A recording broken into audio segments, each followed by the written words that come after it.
aplauso al doctor Rolando Correa. Una coordinación con los profesores del curso también de obligaciones me hace que por unos minutos tenga la posibilidad de poder exponer un tema del cual todavía estoy comenzando a investigar, ¿no? Y es referido a las obligaciones naturales en el derecho civil comparado, ¿no? Hasta el título es atrevido, ¿no? Porque hablo de derecho civil comparado como que si se hubiese analizado mucha legislación extranjera, pero estoy empezando recién con el Código Civil argentino, ¿no? Para poder ir comparando, ¿no? Un poco cómo se ha desarrollado el tema de las obligaciones naturales, ¿no? Y vamos a ver, definitivamente, con la sorpresa de que hay una gran diferencia con nuestro ordenamiento legal, y vamos a ver por qué, ¿no? Partamos desde el principio con lo que viene a ser el concepto o el término obligación, ¿no? Según la Real Academia Española, ¿no? Obligación significa aquello que alguien está obligado a hacer, ¿no? Vínculo que sujeta a hacer o abstenerse a hacer algo establecido por precepto de ley, por voluntario otorgamiento o por derivación recta de ciertos actos, ¿no? Viendo un poco los orígenes de las obligaciones, ¿no? Vemos que en Roma, ¿no? En los primeros siglos, ¿no? La persona obligada que no pagaba puntualmente lo que debía era encadenada por su acreedor y sometida a trabajar en provecho de esto. Era la figura del nexo que llevaba al reus debendi, ¿no? Aquel que debiendo tenía que asumir de alguna manera su obligación, y en este caso el acreedor, ¿no? Lo castigaba, ¿no? Posteriormente, ya en el año 326 a.C., se da la Lex Poetelia Patrilia Nexis, donde se llega a la abolición directamente del nexo, de esta manera de castigo al deudor que incumple con su obligación, y se dispuso que la obligación debía recaer exclusivamente sobre el patrimonio del deudor, ¿no? Ahí ya se comienza ya a actuar más civilizadamente con respecto a lo que significa el cumplimiento de las obligaciones. Tanto así que en las institutas de Justiniano, estamos hablando de años 500, ¿no? En Roma, ¿no? Obligación significa un lazo de derecho que nos constriñe en la necesidad de pagar alguna cosa conforme al derecho de nuestra ciudad, ¿no? Entonces ya se está refiriendo fundamentalmente a las maneras como se puede exigir el cumplimiento de las obligaciones, ¿no? En el ejercicio del derecho del acreedor, ¿no? Diez Picasso, ¿no? Quien conjuntamente con Antonio Bullón tiene una obra muy interesante sobre derecho civil español, ¿no? Señala que la obligación es una situación bipolar. El acreedor es titular de un derecho subjetivo, ¿no? Llamado derecho de crédito, que faculta para exigir frente al deudor lo que por este es debido, que es la prestación, ¿no? Recordemos que ya cuando revisamos los derechos civiles subjetivos, ¿no? Encontrábamos ahí el derecho de crédito, ¿no?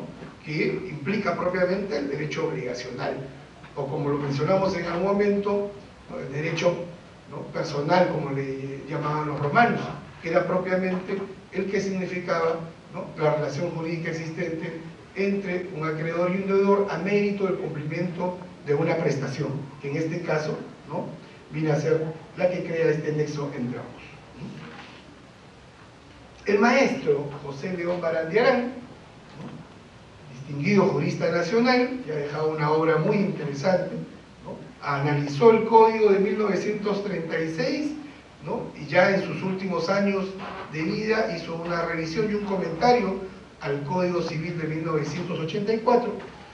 José León Barandiarán señala que la obligación es considerada como término correlativo de los llamados derechos de crédito personales, recordando a la manera como los romanos llamaban a estos derechos obligacionales.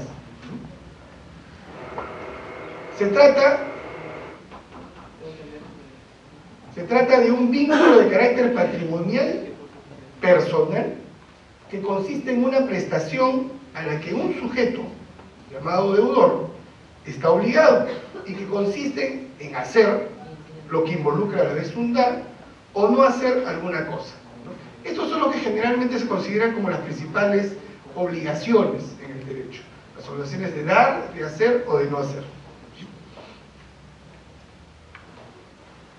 Dentro del mundo de la clasificación de las obligaciones, nos vamos a dar con una variedad, que no son materia propiamente de este primigenio estudio, ¿no? Como hemos visto, tenemos las obligaciones de dar, de hacer, de no hacer, nos vamos a encontrar con obligaciones divisibles o indivisibles, nos vamos a encontrar con obligaciones mancomunadas o solidarias. Yo propiamente me he tomado unos minutos para, ¿no?, ver las obligaciones de acuerdo a su exigibilidad, ¿no?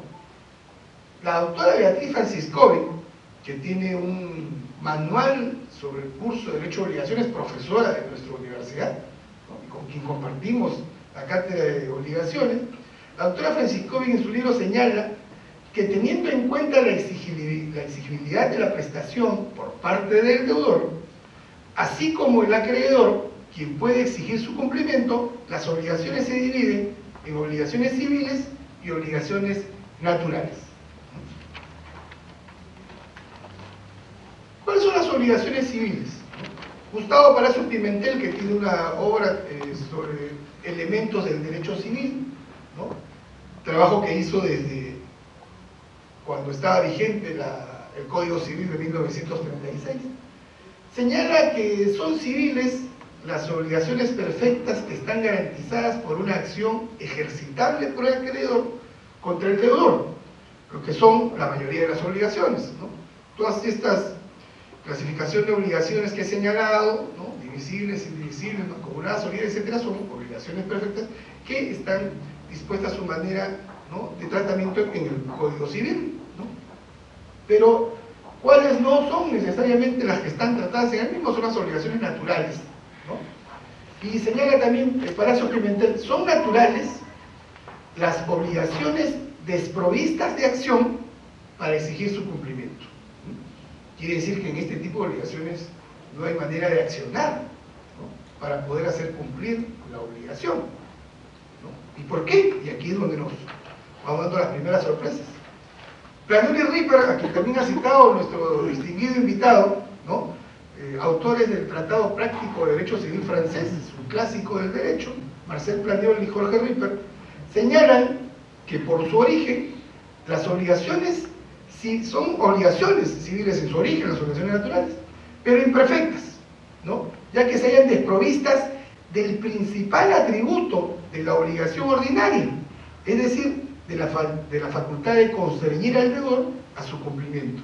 Claro, ¿no?, en una obligación normal, una obligación civil, ¿no?, ante el incumplimiento por parte del deudor de la prestación que es materia de la obligación, el acreedor tendrá todos los mecanismos legales, ¿no?, para poder ejercer, ¿no?, o obligar al deudor a que cumpla con su prestación, ¿no? Pero, refiriéndose a las obligaciones naturales, ¿no?, estas no tienen acción, no tienen forma de exigirse su cumplimiento, ¿no? Eso es lo que lleva un poco a decir, ¿qué pasa entonces, ¿no? ¿Por qué se llaman obligaciones naturales, ¿no? ¿Por qué tienen ese término, ¿no? Porque si es característica propiamente de la obligación, de la posibilidad de que el acreedor pueda exigirle al deudor el cumplimiento de su prestación, ¿no?, ¿por qué estas tienen esa denominación? Y de ahí empieza la primera discusión sobre este tema, ¿no? ¿Por qué se llaman a estas o no obligaciones, para empezar?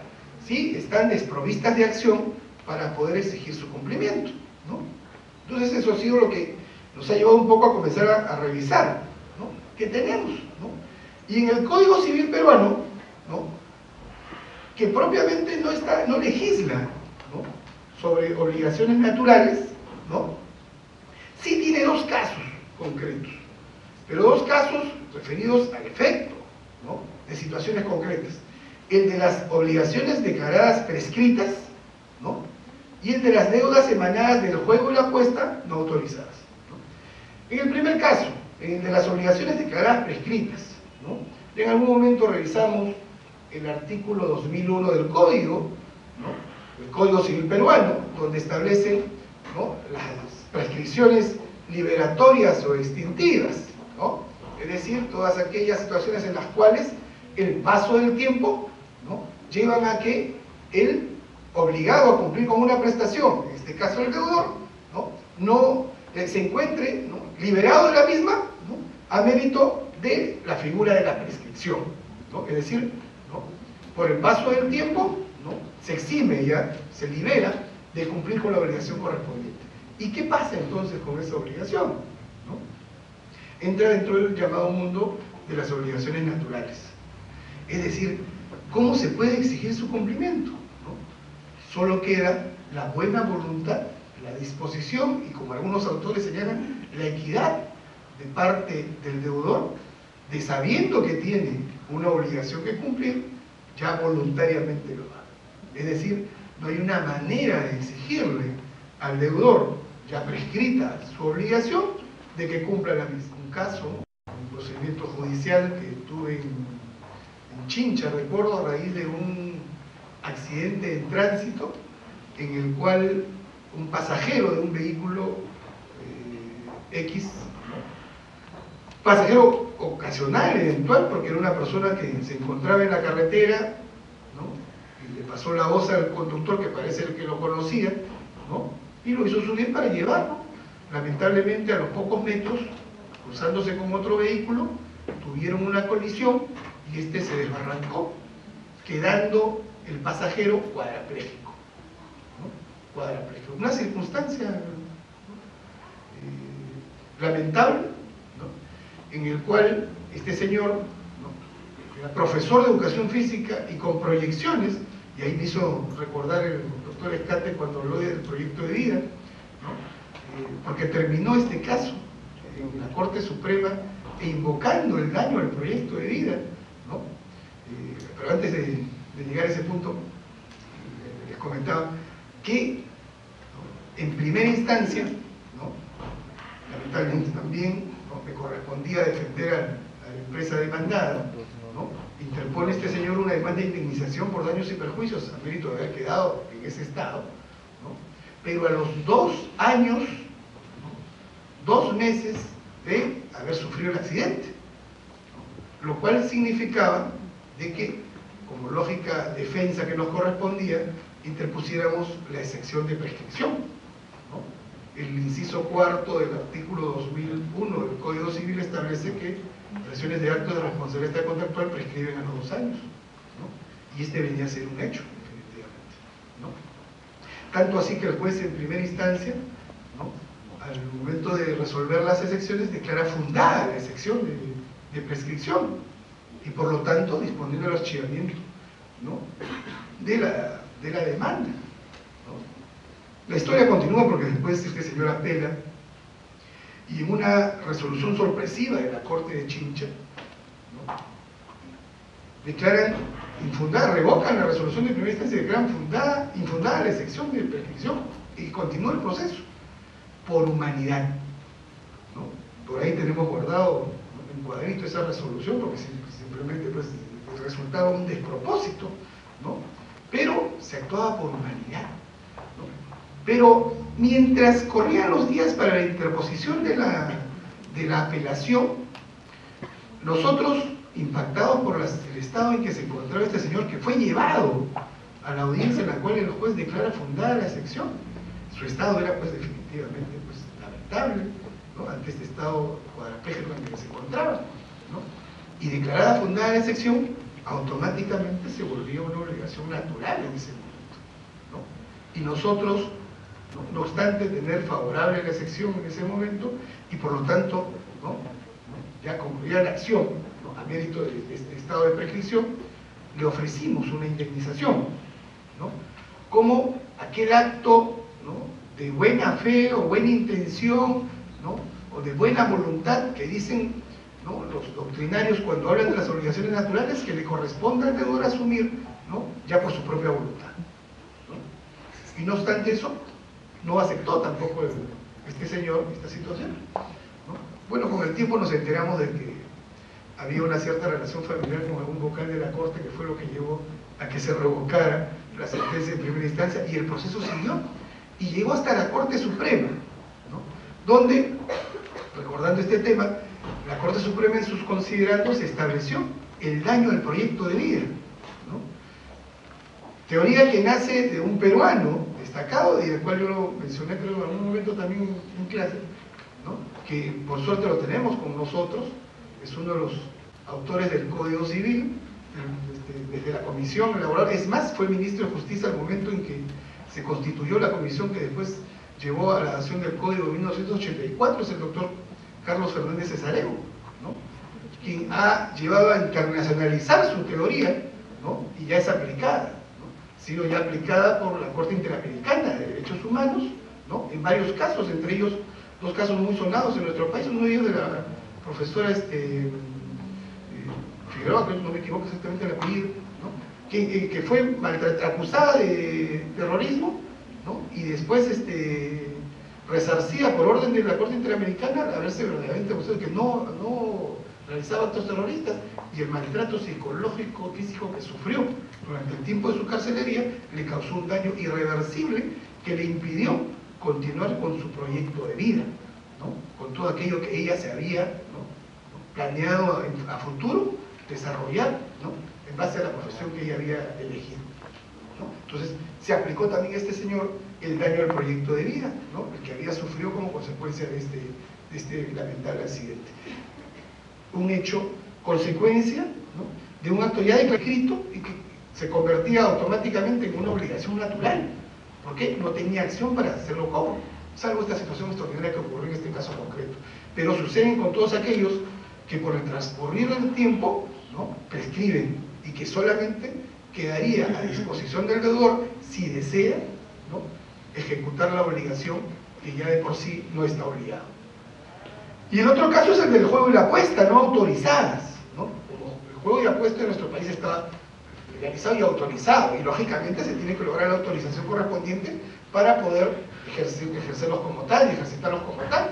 Lo ven ustedes a veces en los concursos, en los programas de televisión, que hay un representante del Ministerio del Interior, hay un notario que verifica la veracidad y el cumplimiento de las normas sobre las cuales se hacen algunos juegos o apuestas, etc. Pero en el caso de los juegos y apuestas no autorizados, ¿no?, aquel que ofrece un premio a alguien como consecuencia del azar, etc., ¿no?, y no obstante corresponderle a una persona no cumple con el mismo, tampoco está en condiciones de poder exigir su cumplimiento, ¿no?, por el solo hecho de que estos no han sido autorizados.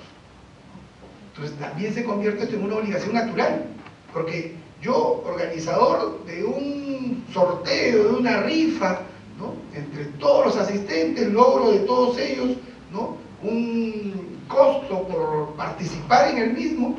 Uno de quienes adquirieron uno de los boletos, uno de los tickets del mismo, obtiene, ¿no?, el número ganador, ¿no?, y el organizador no cumple con pagarlo, ¿no?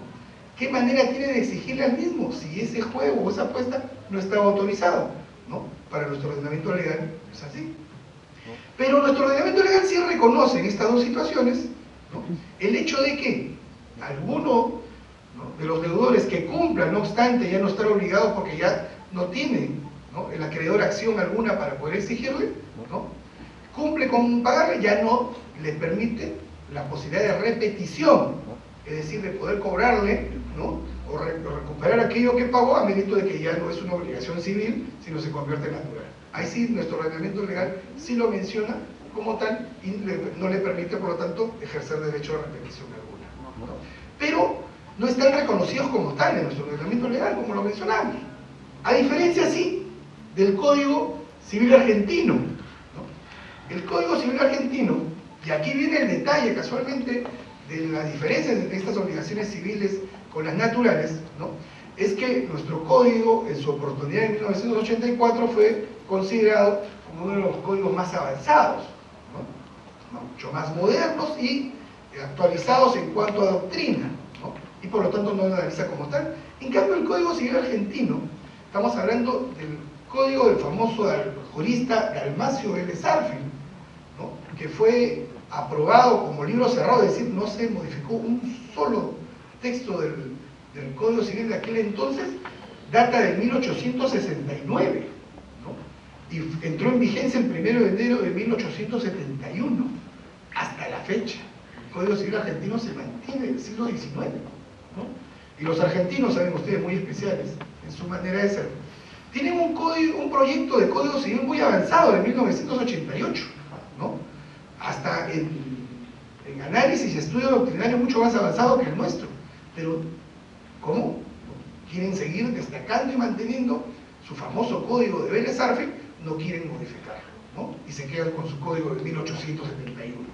Ellos sí tienen, ¿no?, dentro del libro segundo, referido a los derechos personales en las relaciones civiles, sección y parte primera del mismo, referido a obligaciones en general, en su título segundo, ¿no?, referido a las obligaciones naturales. Ellos sí hablan de las obligaciones naturales, ¿no?, referido a las obligaciones naturales. Ellos sí hablan de las obligaciones naturales.